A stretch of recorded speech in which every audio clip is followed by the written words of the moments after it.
Mr. Kostin, thank you so much for joining me on the record. I want to ask you to just give me your view on the global economy. Well, I think there is a certain turmoil in global economy, particularly related to the Hormuz, of course, Gulf. And we're all watching very closely for this. There's a lot of other problems like trade war between United States and China, though probably after the visit of Mr. Trump to China, things are getting better. Mm-hmm. But in spite of the general view that Russia can benefit from this or that, I think we are all interested in a more peaceful situation in the global economy, because Russia is a big exporter, and we also depend on the prices and from this point and other things. So we are very much against any sanctions which have been imposed on Russia. 30,000 sanctions, really. I think it's really broken up the whole international regulation and system, like WTO and others, which is unfortunate, but I think that's a fact of life. We will be living in quite a different international economic environment nowadays. It's all fragmented. It's not any. I mean, I've been a participant of Davos for 26 years. It was all about the globalization. I think globalization is finished. We are just having different countries, different partnerships, but not any global regulation or global law for international trade and economic relationship. The crisis in the Strait of Hormuz specifically, in your mind, is that bad for Russia? Well, from one point of view, it's true that the Russian budget is benefiting from this because of the high oil prices and, Russian oil companies getting higher income and then which benefiting the budget. On the other hand, of course, any inconsistency and any upheavals on the international markets, they are not in favor even for exporters as well. I think we're more interested in stable situation with stable oil prices, and in general, I think it's of course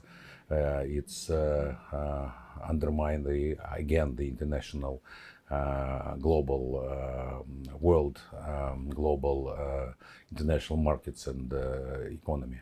Tell me this, there's been a lot of back and forth in Brussels between various European capitals regarding the frozen Russian assets. And still, there is a claim by the EU, by Ursula von der Leyen, that they're going to be able to take those funds and use them to fund the defense of Ukraine. It's stealing. You take somebody else's fund. It's stealing. It's stealing. What else? I mean, whether there's no international law which allow to do it. No. It's just certain countries using their status of the depository, or they decided just to take somebody else's money. It's in real life. If I do it to you, I'll be in prison. But in the international situation, that's the thing. But I think there's understanding in any way, because they're afraid of taking this money. Because they still haven't done it. They wanted so much, but they couldn't justify this even for any political reason, but it's absolutely illegal. Do you think it's less of a threat today than it was in the early years of the war? Well, it's hard to say, but at the moment up till now, they couldn't resolve this issue. But they're stealing already the interest for the interest. As a bank, I can say, is the same quality asset as the principal. So from this point of view, they're stealing Russian money because the interest that goes to support Ukraine. But unfortunately, that is, I think, in the long run, the West will lose because of such policy, because other countries now are afraid. I mean, such countries, if you look at China, for example, why there's such a big growth in price of gold? Because Chinese prefer not to invest the money now in US Treasury. They prefer to invest in gold, which is a much safer approach. And that will happen. Nobody can, look at the Iranian money frozen, and others. If we continue like this, that completely destroy the trust in international market and international infrastructure and the Western infrastructure like infrastructure for depository in Euroclear or U.S. Treasury investment, this kind of thing. I think in the long run, it will again continue to destroy the international financial and economic system. You led the de-dollarization of the Russian economy back in 2018. In your mind, have President Trump's actions increased the likelihood that the dollar will no longer be the world's reserve currency? No, dollar will continue, of course, and we're not saying that it will happen overnight. But if you look now what's happening in Russia, for example, our trade with China for more than $200 billion a year, it's all done now in rubles and yuan, not in dollars or euros. That's because of the situation. And Putin said it himself that not us who decided not to use dollar, that we were cut off from the dollar transactions by the West, by Americans, by the Biden administration. So we are not responsible for this. And I raised this question actually in 2010, years before the sanction issue, just for purely financial reason. We thought that our bank is losing money because we are trading in dollars. But at that time, even the Russian exporters were not interested. They were saying, look, dollar is dollar, we can use. Now they understood the danger of this. So, and the world is switching, not at once, but slowly they're switching to other currencies. And I believe that together with existing international centers like London or New York, the new will arise, like Chinese, maybe Shanghai or Emirates. I think they will start to grow because there's more money will be coming to this part of the world rather than to the West. In terms of the financial centers of the world. Financial center, I think the countries like in Africa, yeah, or Asia would rather invest or use the capital markets in Dubai or Hong Kong or Shanghai rather than in New York and London. It will not happen immediately, but it will take maybe years, dozens of years. But the problem is that centralized system based on dollars, as it was established after the World War II, will be fading away. And you think President Trump's policies are accelerating that? President Trump is a very interesting, I think, politician. He's definitely making a lot of fun in international politics. Well, I like him personally, though I was put under American sanctions during his first term myself. But of course, he's inconsistent in his policy, and he takes sometimes such drastic decisions, which is really unbalanced a lot in the international relation. But it's not Trump who started this. If you look Biden administration with all the sanctions and all, that happened before. For the Russian economy, ruble very strong. It's good for purchasing power. But the average Russian is hurting. It's hard to make ends meet. In your mind, how long can that be sustainable? No, I think it's mainly Russian exporters who are affected, not the Russian people. Because on the other hand, if you look, Russian people should benefit because the import should be less expensive, for example. And so it's definitely kind of the problem for exporters. But the exporters, they have a little bit of fat, so they can afford it, I think, for the time being. And it's very difficult to find the proper balance. It'll always be like this. Importers are interested in a stronger ruble, the exporters interested but the budget is interested in a weaker ruble, that's true. Yeah. But we believe that gradually, probably, the ruble will be weaker. Not very much, but we expect by the end of the year, maybe around 80, which is probably 5-10% less than today. When you look at Europe today, they're left holding the bag, if you will, when it comes to the defense of Ukraine. They're going to have to spend billions. Potentially the United States could leave NATO even. That's even under discussion at this point. In your mind, what is your outlook for Europe? Well, we, frankly speaking, don't very much understand Europe. We believe that they're playing a negative role in the conflict between Russia and Ukraine. They could try maybe to be a major negotiating platform. They could having a relationship with Russia for many years, and actually because Russia always considered to be a part of Europe, they could play much better role. But they are taking a very one-side view, and they for the last 4 years they didn't even want to talk to Russia. We are ready for this, and I think Europe much more interested should be, on the practical basis, much more interested in relationship with Russia because we're so close, we're neighbors, unlike America, which is far away, but made over the last couple of years much bigger efforts under Trump for a peaceful settlement, dealing with both sides, not only with Ukraine, but with Russia. But Europe was only taking in new sanctions, and they didn't understand that it's impossible to press on Russia. It's all the history. The more you press on Russia, and for any nation probably, the more you press, the more protest you have, and the more aggressive probably the country could be. Like Iran. Like Iran, huge country also with all the traditions, and they've been living under sanction for decades and somehow survived, and from this point of view for them, it's I think they are ready to sacrifice more, but it will be not easy.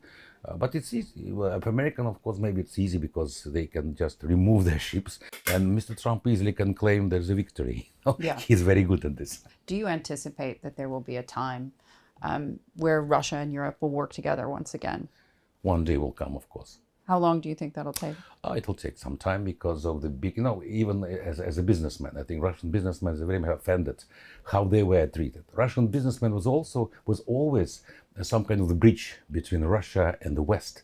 They were much more pro-Western than maybe any other sectors of this Russian society, but they were under, they were deprived of everything, money, property, everything, and put under the very strong sanctions for no good reasons. And so I think that will be a very difficult return back to Europe for Russian businessmen, as well as for maybe even more difficult than for people in culture or science or even politicians. You've been leading on international investments for years. In your mind, where does this leave China? Well, Chinese, I think, is now more looking for investments in Russia than even 2 years ago, for many reasons, because Russia switched now in technological import from Western countries to China. China effectively can provide all kind of technology which the West produce. They were doing it for a number of years. They were copying it. They were inventing certain things, and now they moved to a next stage probably to make investment here. They were selling cars to Russia, for example. Now they're moving to build their own factories inside Russia, and that will continue to happen in joint ventures or just investment. And we see a big interest on part of the Chinese to have partnership in some raw material production and other things, and manufacturing in many. So I think the thing will happen. And of course, as soon as the war stops, I believe there'll be more investment from the Gulf people and others, which is looking for Russia quite positively, and we have a lot of discussions now with them. But probably present situation with the war and sanctions prevent them from actually making the public gestures and making public investment. Where are the opportunities that you see, given the global context?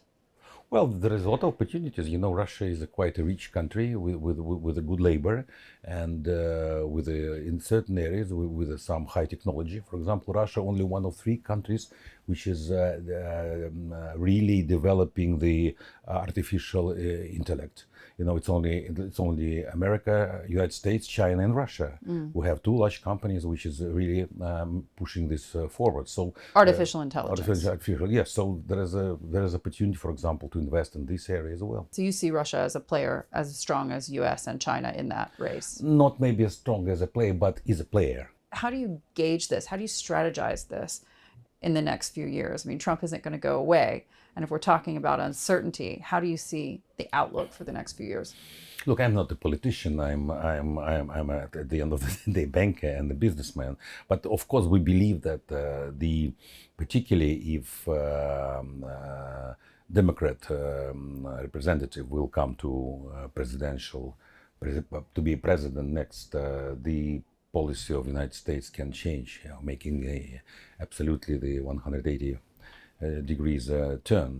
That is a possibility. But on the other hand, I think sooner or later the West should understand that it's in their interest to have a good relationship with Russia. I think we're all interested, and we interested in having a good relationship with the West. So sooner or later, I think the relationship should start to be rebuilt, no matter which administration is in Washington. Are you worried about price destruction when it comes to oil? Because obviously an oil price is still very important to the Russian economy. Russian economy depends depends on oil prices, but less than, let's say, 10 years ago. Our budget less depend on this. So, and the cost of production of oil in Russia is relatively low. Maybe not as low as in Saudi Arabia, but still it's quite acceptable. I think our budget is based from the oil price is something around $50 per, rather than 100 like now. So I think not so much. If you look at the economy, 5 years, everybody predicted that in 5 years' time, everybody will be using electric cars, and the oil will not be needed. But do you think we are accelerating that, given this conflict? It's hard to say, but definitely not in Russia and many other countries. I know that's not as happening as quickly as I think the oil will continue to play quite an important role for the next decade at least. When you take a look at what's happening in terms of the global economy, in terms of the strains, what's your biggest concern there? Well, my concern, taking into account that I've got many children, of course, that the world, unfortunately, is not becoming the safer place to live. It's becoming a more dangerous place to live, and even sitting here, we just... Some would say Russia has a big part of that. Well, I think we don't see that Russia is very much responsible for this, frankly speaking. We believe that what's happened in 2014 in Ukraine was a plot against Russia, was an anti-Russian coup d'etat. We strongly believe it's not just a propaganda slogan for us. We are Russians here. We believe that it was a real attack on Russia and trying to create a threat to Russia, because, sorry to say, but American fleet in Sevastopol, that would not be acceptable for Russia anyway, and but I think the common sense prevail on both sides. Just yesterday, I was flying into St. Petersburg and I saw the massive plume of smoke from the port. Yeah. The Ukrainian drone had hit Yeah. an oil installation Well. there. What do you say to people who are afraid? Well, I think you are quite right that now we feel more the war than before during all these 4 years, and that's great. That is probably a good issue for both sides, for Ukrainians as well. That the war becoming more destructive. It affect more people, not just soldiers, in the front. And so the sooner we reach an agreement with the Ukrainians would be the better. Particularly, I agree that with our president, we are, okay, the West can argue, but we are very close people, really. For example, my family from the south of Russia, my parents came to Moscow, but my uncles and aunts went to Ukrainian. That's happened nearly in every family. And we don't have any negative feelings to Ukrainian people nowadays, not at all. We only believe that the sooner it stops, the better. Mr. Kostin, it's great to see you. Thank you so much for having us. Thank you. Thank you. Thanks.